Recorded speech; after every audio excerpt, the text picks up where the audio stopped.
everybody. Welcome to Settled with Lebo. My name is Lebo Mutlobo, and I'm very excited to introduce that we are going to have a series of videos tailored around selling and buying property for the very first time.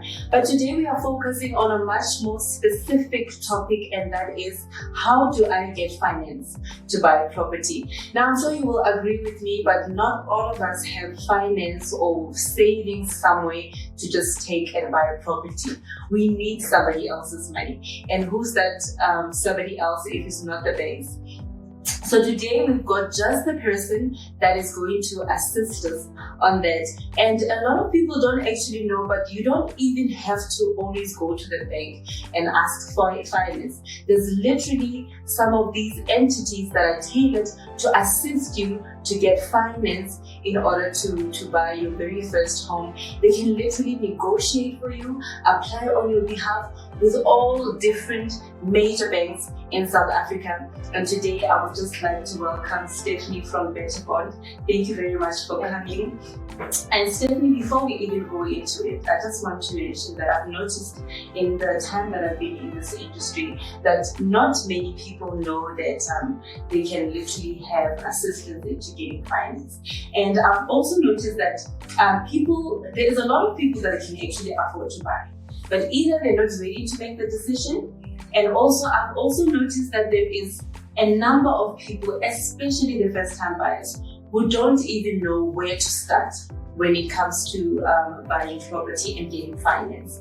And there is somebody out there that has huge debt, and they don't know that they can start doing something today to change their situation, to prepare themselves in future to be able to afford to buy a property. But before we even go there, can you please tell us a little bit more about yourself and what is Better Bond? Okay, right. I'm Stephanie van South from Better Bond. I was working for Standard Bank for 25 years. The last 8 years I did home loans. And then I decided, why not make a change, go to Better Bond where I can work with all the banks. Okay, and now I'm about 13, 14 years with Better Bond. So we are Better Bond is the largest originating company in the world.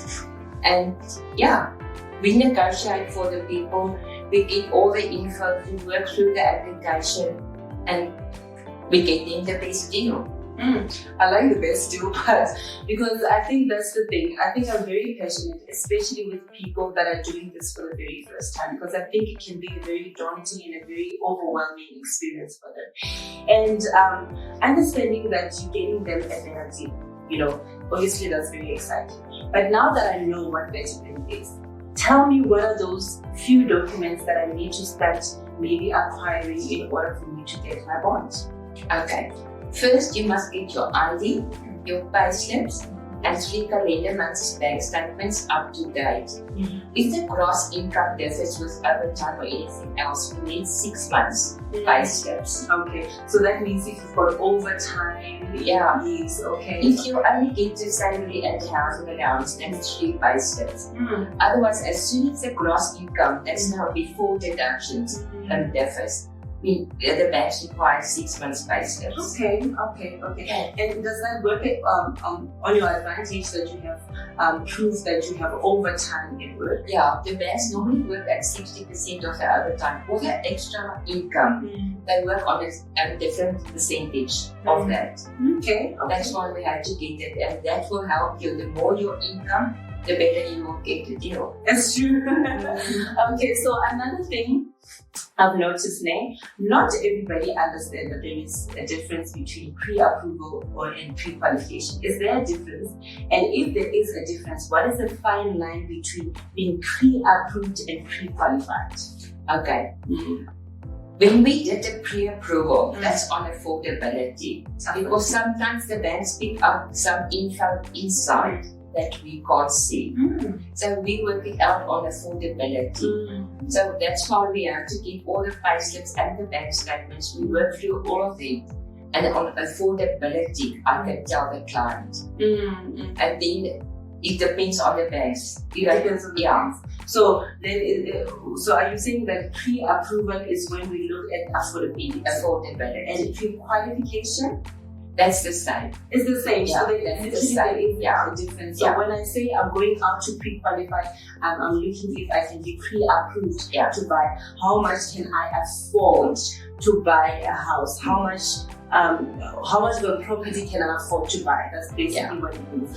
But if we look on affordability, what does a bank look at when they look at affordability? What are they scanning in my findings? So they usually your score, they usually your RTC report or your accounts, see how did you pay your accounts, and they pick up all your debt because they also look through all your bank statements. Okay, interesting.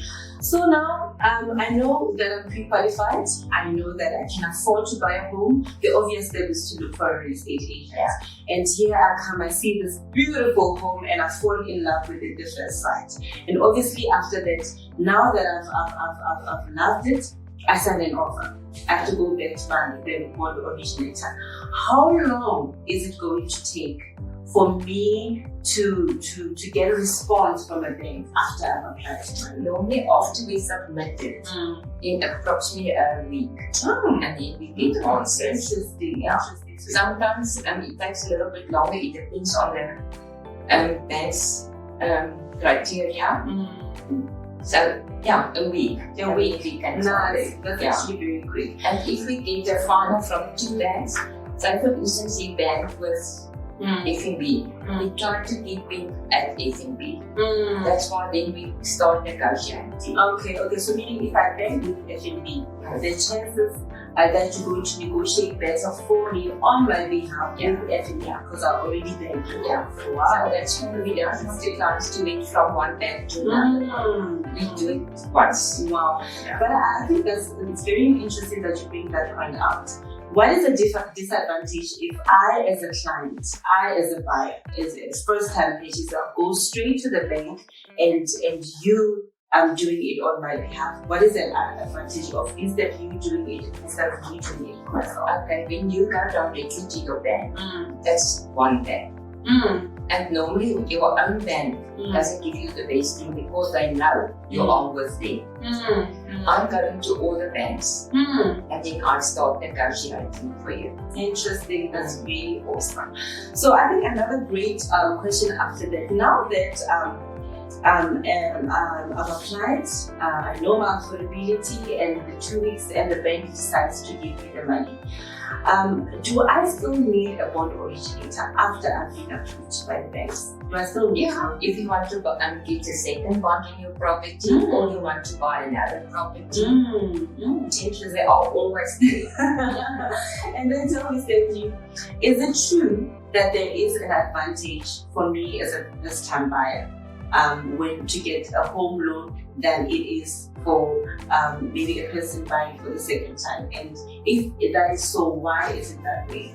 Some of the banks gave a 5% extra on the purchase price for the attorney cost. Wow. And that will help the client a lot. Wow, which is something that I'm going to talk about a little bit later about the added cost of buying a property.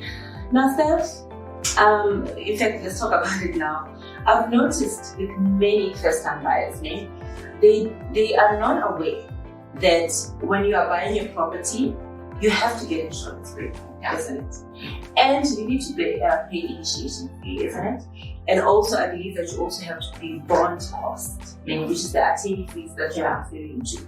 Now, somebody who's buying for the first time might be overwhelmed. Why do I have to pay so much money? Maybe just explain for us, especially with the initiation fee, why is it that we need to pay initiation fee? The initiation fee is the cost for the banks and the valuator. But that will always include it in the bond. Okay, so it's not like you have to pay the whole amount. You can pay it on your own. Okay. But we normally add it on our own. And talking about the cost again, is it more likely that as a first-time buyer, there is a chance for me, the bank, to give me additional costs such as bond costs and transfer costs than it is for somebody who's buying for the second time? First-time buyers can add the agent fees, like I mentioned, 5% of the purchase price. That is for the transfer and registration costs. Some of the clients will come back and say, "No, we will give you a 50% discount on the registration cost." Wow. Just on the registration cost. Well, that's very interesting. And I think everybody would like to know, at the moment, what is our interest rate? 8.25. 8.25. Yeah, prime is 8.25. And I think that's still good, considering that we've been through almost 10% in the previous year. So that makes a great difference, isn't it? So I don't know if you're still waiting after this information. Why are you still waiting to buy a home? Now, I think here's the last person that I would like to cater for. In Sotho, we say that iboti, like I've got 10 projects. What is it that I can start doing today that will give me an opportunity that eventually I will start buying a home? What can I fix today? Okay, so you can come to us, and then we go through that, and then we will help you. Wow. Guide you, tell you what you must do and what you mustn't do. And when you are finished, you bring everything in. We look again at the application, and we really want to help the clients. And that is what is interesting about the Bold Originators, is that they are there to guide, to support, and to literally walk you through the process of getting finance to buy a home. That is what they are there for. That is why I say that it is important for you to understand that you don't have to go through this alone. There are people out there that are out there to actually help you through this process. And obviously, if there's anything that you don't understand, please feel free to add to our comment section and ask those questions. I'm sure Stephanie will be glad to answer some of those questions, and some of those that I can answer, I can be able to assist. Stephanie, thank you very much for coming. We really enjoyed for you to come in, and I hope that you've added value to somebody out there that doesn't understand this process. And now you are the friend here, and we hope that we will not have you for the last time today, isn't it? Definitely. But I think it will be fair. How can somebody get hold of you? Well, our office is in number 400 State Way. My contact number at the office is 057 353 2218. My cell phone number is 083 459 0168. Thank you so much, Stephanie. We truly appreciate your presence here. Like I said, I hope that we've managed to add value into your life and given you a reason to come back and watch for more, because we are going to have more interesting content that will help you in terms of making that investment to buy property. I would also like to thank our friends Rolanda Photographic and Remix Goldfields for supporting this platform to help you as a first-time buyer to be able to make a wise decision. I always say that if you know more, you will literally save more. So be sure that you also follow us on Sell It With Lebo page and Salt and Pepper. We'll be posting a lot there and to be telling you what is coming next. Make sure that you like, share, and comment on the comment section, because it will let us know if we are on the right track. What can we add? What can we do differently? And also ask all of the questions that you need clarification on. Thank you very much for joining us. I cannot wait to see you again next time. Goodbye.